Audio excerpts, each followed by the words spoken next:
Hey guys, it's Epic STG and welcome to my early thoughts on Assassin's Creed Unity. Now, this game is fun as shit, and that's just really the end-all be-all.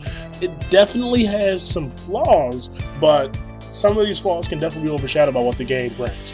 Now, to jump right into it, this game brings a lot of the Assassin's Creed that we know and love, but it's actually changed up the way you do things a little bit. I actually like the new free running system, where you can free run with the right trigger or right stick or whatever it is for a PlayStation, because I haven't used one in so long, I forget what it's called. And you can press A or X to ascend and B or circle to descend as you're free running. So it feels a lot more fluid, and you'll see me do some of that in this video. Now this mission is the find the heads for Madame Sune. It's one of those Madame Sune, so she can make death masks for some of the severed heads. And this is like, they've been doing this lately with these like kind of detective things where you kind of got to find clues to figure things out to try and make sense of it so that you can actually progress these little story missions. And they're really fun. That's a whole new element to Assassin's Creed. Now, there appears to not be multiplayer in the classic Assassin's Creed sense, which I was kind of looking forward to because I didn't know if they had it or didn't have it. But it looks like they left that for Rogue, because if you know anything about what the direction they were going to with Assassin's Creed, they decided to break Assassin's Creed in two games basically, and they made Assassin's Creed Rogue, which has all like the pirate arg stuff that we liked from Assassin's Creed 3 and 4. So all the naval battles, all the being pirates, all of the women and the pillaging and the yada yada yakety smacky, and they have the multiplayer in that, if I'm not mistaken, where this one has just the co-op and the single player experience. And I actually think that was a good idea. Some people that I talked to didn't really agree with that approach, but I think this works. Unfortunately, you have to buy 2 Assassin's Creed games to get the entire story at this stage of the game, but that's not a big deal for me because I'm going to do it anyway, so I really don't care. But I haven't had a chance to delve into the co-op yet.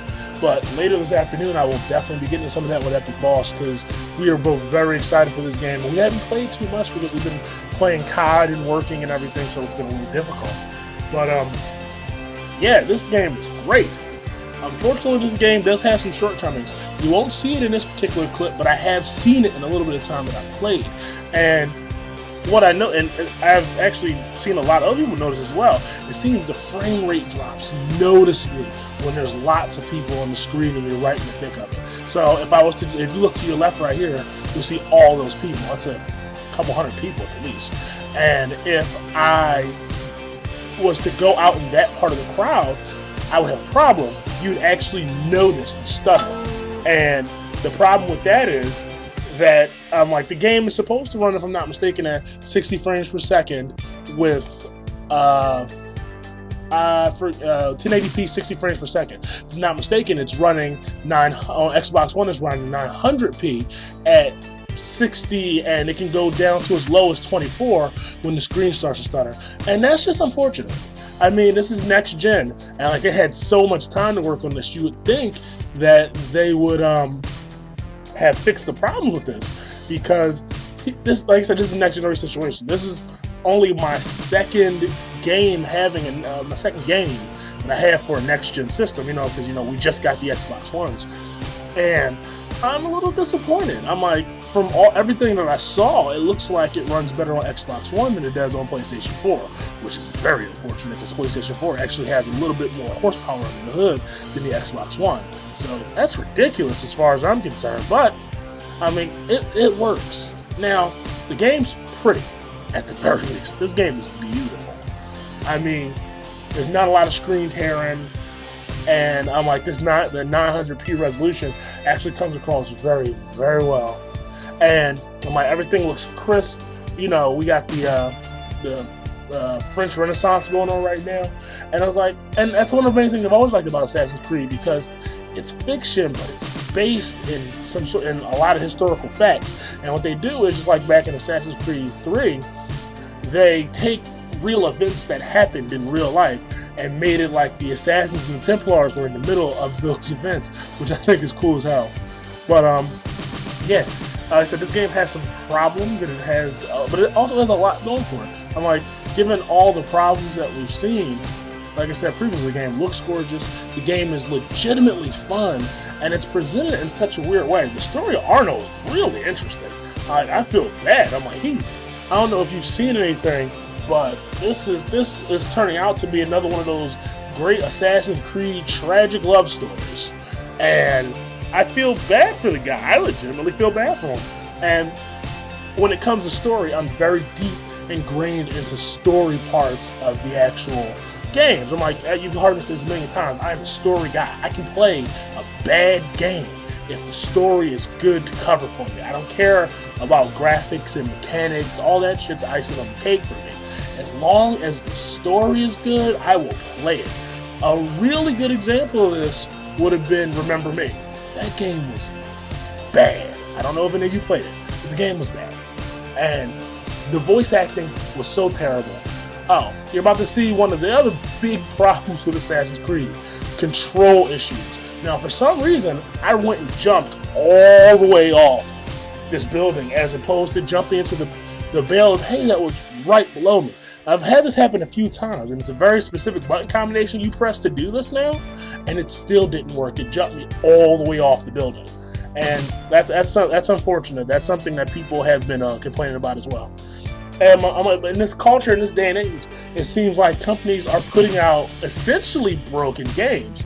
Now, this game doesn't have any super breaking game mechanics or all sorts of glitches that show up on the internet about people with faces are half missing and stuff like that. Control schemes not working, bodies stretching from the ground all the way up to the sky. I haven't experienced any of that, and I wish I would, damn it, because that stuff is funny. I'm like, you never see shit like that. You only see other people experience stuff like that. But we as a culture have become, or we as a gaming culture, have become very, very used to broken games. Battlefield 4 being a key thing about it. And it's like, I was talking to my wife, the problems that these guys are having are going to be easily fixable. Like the control scheme issues, or the control input issues rather, those will be easy to fix. The problem that I'm having is with the minute screen tearing and the frame rate loss and stuff like, and the glitches. That stuff's going to be a little more difficult, specifically with the frame rate loss, because what's going to happen is they're going to have to do something drastic for that. So it's going to be very interesting to see how they fix that. It's one of those things that I don't see being fixed. Obviously, there was a limitation of the hardware or the software that forced this to be like this. I don't know what it is, but hopefully they can fix it. And this is, I don't think anyone on PC would be having this problem. I'm not even sure this game came out for PC. I'm pretty sure it did. But I doubt they're having this problem, because if you have a beast machine, then you don't have to deal with things like this. You just crank everything all the way up and it runs. And that's the beauty of it. That's the beauty of the system. That's why I play a lot of my games on PC. Even though I don't have a great PC. I have a very middle-of-the-road laptop. And it plays games well. You've seen me record some games from there and put it up there. Excuse me. And it hasn't always been, the best quality, but I've been able to run them and have fun, so it works for me. But this game has a lot of little nuances going for it. You'll see a lot of stuff return from previous Assassin's Creed. Like you'll see me sabotage this bell. I think that came in on Assassin's Creed 4, if I'm not mistaken. I don't remember seeing that in 3. But realistically speaking, this is the first real Assassin's Creed that I've played since the first Ezio Assassin's Creed. Now, don't get it twisted. I am a huge fan of the Assassin's Creed series, but you've heard me say this before. Me and Epic Boss have this thing where we only ever really buy one copy of these games, and what'll happen is whoever finishes it first, the other one will normally see the ending and it'll ruin it for them. So that's what happened to me. She finishes the games way before I finish them, because I get new game-itis, so I play a game for a bunch, and then I'll be like, I need something new. I'm tired of this game, even though the game just came out. I get like that. I'm like, that's why I always have a cache of new games. So the problem was I haven't really beat any of them since then. I know how they end, but I never really beat them. And so for that reason, I haven't really been excited for the other Assassin's Creed. Like 3 or 4, I wasn't really excited for them. I'm like, Connor was cool, Kenway was cool, but they weren't no They weren't no Ezio. They weren't no fucking what's his name? They weren't no Altair. I'm like, they just weren't that kind of cool. You know what I mean? And the problem is, they couldn't be. Their characters weren't designed like that. Totally different time period. So now Arno's cool. I am happy that they're going back to those suave, dashing assassins from older days. Because as you play this game and you see what's going on, Arno's mouth is amazing. This dude has rapier wit if I've ever seen it. He has a comeback for everyone and everything, and every time you talk to him, and it's hilarious. And that works for me. That's just good writing. You know what I mean? Whoever designed the game and wrote the characters, they just did well, and they found good voice actors, and everything just worked out. But those are my initial impressions of the game, and I'm really, so far, having a good time with this. And I know this is going to be one of the few Assassin's Creeds I actually finish. Now, there'll be a lot of content coming in the future of Assassin's Creed. We're going to put up all the co-op missions. We're going to put up all the single-player missions. We didn't go from the beginning because I'm a firm believer, and I really just dislike recording the tutorial missions, which is basically what the prologue was, and teaching how to play the game. And if you don't see that, you miss a lot of story. But you guys aren't coming for the story. If you want the story, you play it. You guys are coming to see the actual gameplay, to probably make your decision if you're going to buy the game or not. And I'd like to hope that I influence you with that move. And that's really all I have for this. This is SDG signing out, and trust me, if you got the funds to do it, grab this game. You'll love it. Small issues aside. This is SDG signing out. Welcome to Epic. Thanks for watching.